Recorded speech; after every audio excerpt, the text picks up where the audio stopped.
դու էլի ուշադիր չես։ Դուք ասում եք, որ ուղղակի Ամենակարևոր ձեռքբերումը դա զեկույց ունենալն է։ Նպատակը ո՞րն է, զեկույց ունենալը։ Մնացած իրավական այս բաները դրանք քննարկման նյութ են, բայց ունենալով զեկույց, որտեղ զեկույցը եթե չլիներ, առաջի բաժին ի՞նչն է գնացել։ Զեկույցը չի լսում ինձ։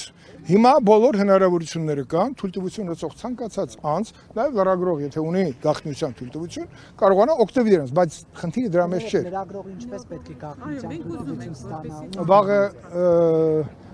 ժամը 1:30 կգասի մոտ, ես քեզ կբացատրեմ։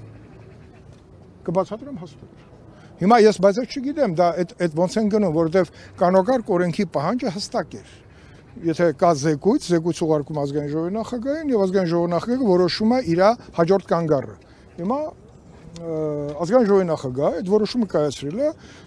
եւ ուղարկել է գաղտնի մաս։ Դա էլ է նորմալ, ինքը գտնվում է գաղտնի մասում։ Այ հետո գաղտնի մասից ոնց պետքա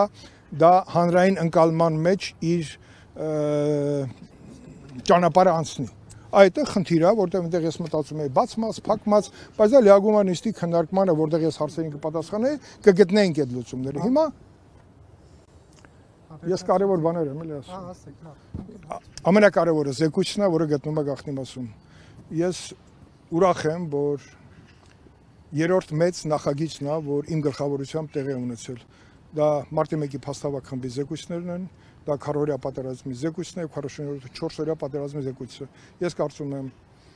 այն խմբերը, որ ես ղեկավարել եմ, նրանք թողել են մնայուն արժեքներ, փաստարկների հավաքագրում, որը որ մեծ արժեք է իրանից ներկայացնում դասեր քաղելու առումով։ Մարտի 1-ը փառք Աստծո միեդի որոշման միջոցով հնարավոր եղավ վստահաբար ասել, որ մարտի 1-ը բացահայտվեց։ Եվ սպասում եմ հաջորդ թիվ։ Հիմա խոսքը գնում էր հոկտեմբերի 27-ի հետ կապված, 27-ի մասին այստեղ բազմաթիվ հարցադրումներ եղավ, ձեր գործընկերները իմ կողմից շատ հարգված, մի քիչ այլ անկյունից էին մոտենում, ես կարողացա բացատրեմ, որ իմ դժգոհությունը ոչ թե որևէ մի անձից է, իմ դժգոհությունը այն կառույցից է, որը պետք է վերահսկեր այս բացահայտման ամբողջ գործընթացը, որովհետև ես շատ լավ գիտեմ, որ մեր ձեռքում կա պարոն Ջանգիրյանի կողմից իրականացված քննչական խմբի բավականին լուրջ նյութեր, որը հիմք է հանդիսանալու հոկտեմբերի 28-ի բացահայտման եւ իմ դժգոհությունը դրա մեջ է եւ եթե մենք դա չենք նայում ես գիտեմ որ ներկայիս գործող խումբը շատ լավ ծանոթացել է ծանոթանում է եւ գիտի բարդությունները եւ ինչքան հասկանում եմ չի կարա գոնե այսպես փորձագիտական շփումներ ունենա պարոն Ջանգիրյանի եւ քննչական խմբի մյուս անդամների հետ ասեմ ձեզ ես էլ շատ լավ ընկերներ եմ ունեցել նաեւ կորցրել ենք այդտեղ քննչական խմբում Կարման Եղվանի հայրը, որ այդ խմբի շատ լավ քննիչ է եղել, մահացել է, բայց նաև հիշողություններ կան, որը արձանագրված է։ Բացահայտման համար բոլոր հիմքերը կան։ Ոնց որ մարտի 1-ը, տես 17.5 տարի հետո իր ճանապարհը գտավ։ Բոլոր ճանապարհները, եթե անկեղծ դրված են որևէ փաստարկված նյութի մեջ, նա անպայման շուտ թե ուշ իր արդյունքը տալու է։ Տիկին Բախշյան ասում էր վերաբացված գործը ինչու այդպես է վերաբացված գործը Տիկին Բախշյանի հետ ես զրույց ունեցա եւ նաեւ իմ պատկերացումները կիսվեցի, նաեւ եթե նկատեցիք տարեկան զեկույցի ընթացքում ես բավականին փաստարկված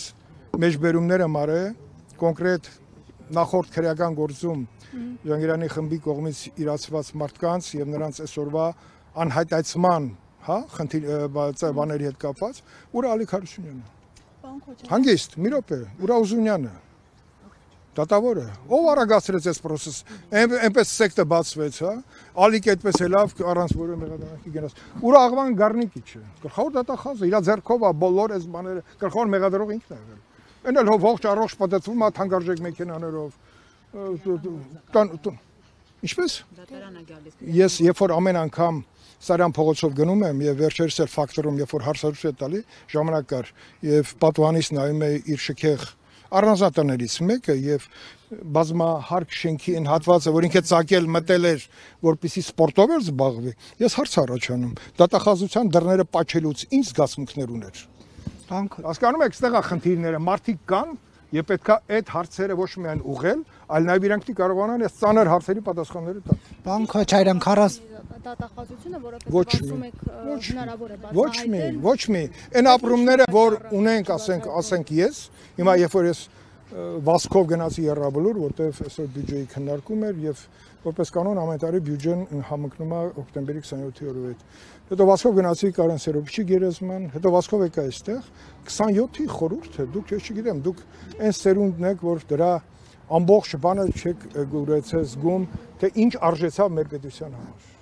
Եվ չբացահայտված լինելը ինչ է արժենում մեր երկրի համար։ Տեսեք, այս տարի էլի նույն հարցն էր գալի։ Ինչ կլիներ, եթե հոկտեմբերի 27 չլիներ։ Շատ լավ կլիներ, եթե չլիներ։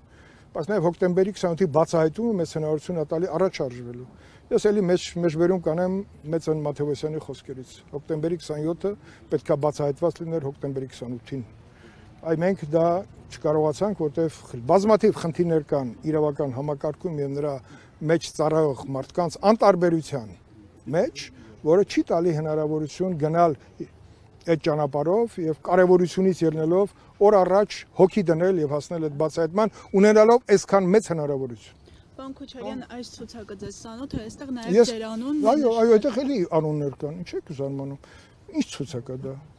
Ցուցակը ով որ տվել է ձեզ։ Մի հատ կանչեք Ռոբերտ Քոչարյան, ասես ցուցակը ով է քեզ տվել։ Դուք չեք տվել։ Ոչ։ Իսկ ձեր անունը։ Թող Ռոբերտ Քոչարյանն ասի, իրենք այսքան տարի ինչի չեն բացահայտել, ինչ ցուցակ է, բայց չէ որ այս ցուցակը մեկ այլ բան էլ կարող է լինել, երկիրը գտնվում էր կոլապսի մեջ, եւ շատ հնարավոր է ցուցակը, որ կազմվել է, այդ կազմողները նպատակ ունեին կանխել հետագա զարգացումները, բայց բանակը ինչ էր շրջապակել քաղաքը։ Ձեզ թվում էր Նայիրի Հունյանյանը մենք մտածել են մարդիկ, որ կարող է այս խումբը չբավարարվեր դրանով։ Այդ ցուցակը այդ կարմիր գույներով ցույց տուր մի հատ էլ։ Դու որ թերթնես։ Տրիբյուն եմ։ Տրիբյուն, խնդրում եմ տրիբյունի տեսանկյունից, նաև գնահատես, որ այս ցուցակի մեջ, նաև հարցեր կան, որ ուղղվի Ռոբերտ Քոչարյանին։ Այո, ես եղել եմ այդ սենյակ, մտել եմ, որտեղ այս ցուցակը ներկայացվել է Ռոբերտ Քոչարյանի, բայց ես չեմ էլ իմացել, որ իմ անունը դեղ կա։ Կներես, այդպես է եղել իրականությունը։ Հիմա ես շատ խոսվեց, ինչքան ուզում են խոսեն, բայց եթե ցուցակը այդքան կարևոր էր, 20 տարուց ավել գուցե իրանք իշխանություն էին։ Այդ ցուցակով ինչի մեջ չեն հարցակնել։ Հարցը չէ առաջանում։ Ընկեր Ռոբերտ Սեթրակովիչը, այդ ցուցակը որ սրտի մոտ պահում էր, այդ պահում էր որ օրվա համար, որ տրիբյունը հանի կարմիր գրած, բացահայտեք եւ գրողին, եւ նպատակները խիստ կարծում եմ պետական են եղել։ Ուրիշ։ Ինչպես դուք չեք իմացել, պարոն Քոչարյան, ձեզ ես ամեն ինչ գիտեմ ձեր մասին, բայց այդ ցուցակի պաշտոն են տվել փոխնախարար։ Լսի, ես ավելի բարձր պաշտոններ եմ, դու խաբար ես։ Ես այլ բան եմ ասում, ինչպես կարային առանց ձեր իմանալու ձեր անունը գրեին այդ ցուցակում։ Շատ հանգիստ։ Շատ հանգիստ, ինչ կա։ Հիմա եթե ես քո անունը գրեմ, չգիտեմ, տեզերագնացների ցուցակում վատ բան կլինի, չէ։ Ուրիշ։ Պարոն Քոչարյան, քիչ առաջ Տիկին Թավշյանը հայտարարեց, որ օրվա իշխանությունը տեղյակ է եղել սպասվող ահաբեկչության մասին եւ նշեց անունը պետական։ Սպասվող որ կար, հիմա Ոչ, այդ օրը 1999 թվականին գործող իշխանությունից ով էր, որ օրվա իշխանությունը տեղյակ է եղել սպասվող ահաբեկչության մասին։ Հա, հիմա ես ձեզ մի բան էլ ասեմ։ Հանդիսում եք այդ Դուք մոռանում եք ես ինչ պաշտոն եմ զբաղեցնում եմ ժամանակ, ասա։ Փոխնախարար չէ։ Ոչ, ավելի բարձր ես, ինչ ես ասում։ Այդքանն էլ չես ճշտել։ Ոչ։ Դե ասեք։ Ես չեմ ասելու լրագրողից գնա ճշտի։ Ես եղել եմ վարչապետ Վազգեն Սարգսյանի խորհրդականը անվտանգության բոլոր մարմինների եւ կադրային քաղաքականության հարցում։ Դա սովորական խորհրդական չէ, լավ չպատկերացրիր։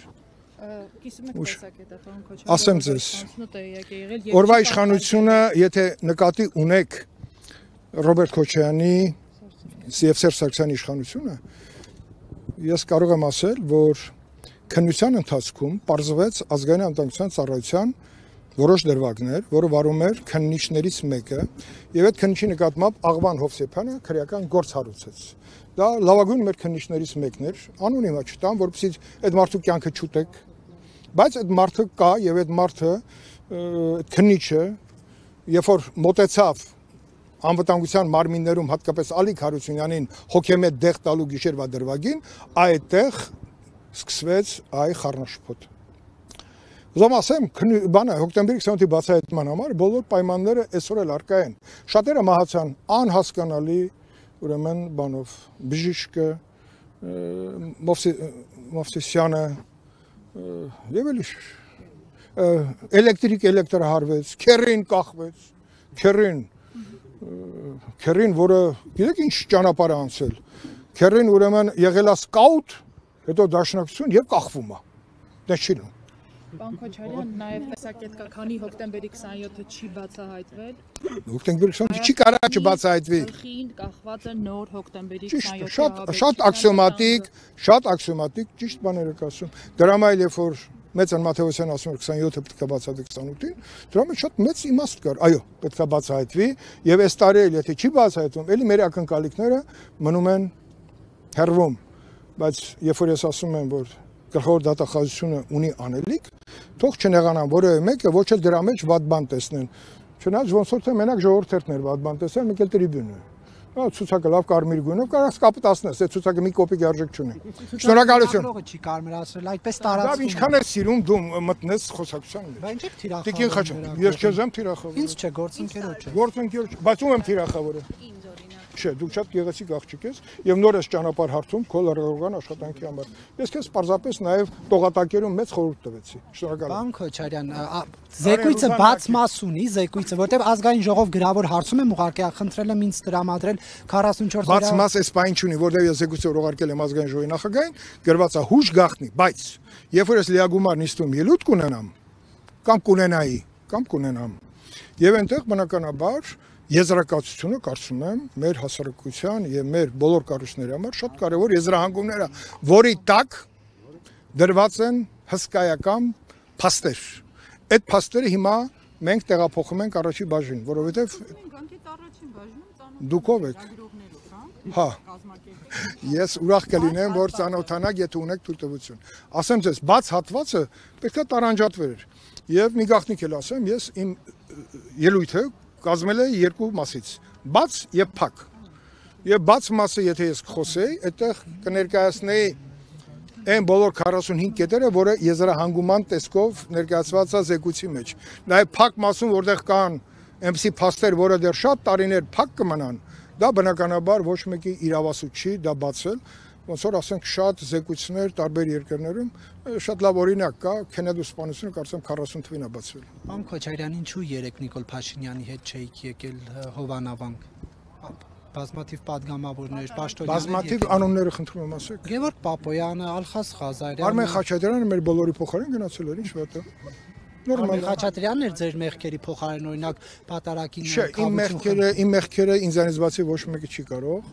բան անի, հա, տնօրինի։ Շատ են դրանք։ Դրանք ես չեմ որոշում, ոչ էլ դուք։ Դուք կարող եք հնչեցնեք,